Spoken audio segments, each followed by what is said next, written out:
আজ সেই ঘরে এলায় পড়েছে ছবি। এমন ছিল না আষাঢ় শেষের বেলা, উদ্যানে ছিল বর্ষা পীড়িত ফুল, আনন্দ ভৈরবী।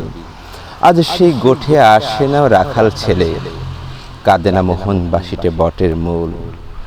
এখনো বর্ষা কোদালে মেঘের ফাঁকে বিদ্যুৎ রেখা মেলে।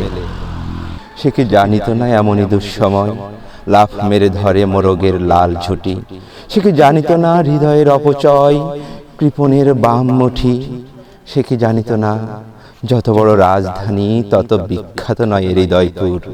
সে কি জানিত না আমি তার যত জানি আনখ সমুদ্র। আজ সেই ঘরে এলায় পড়েছে ছবি। এমন ছিল না আষাঢ় শেষের বেলা, উদ্যানে ছিল বর্ষা পীড়িত ফুল, আনন্দ ভৈরবী। শুনলেন শক্তি চট্টোপাধ্যায়ের আনন্দ ভৈরবী কবিতাটি।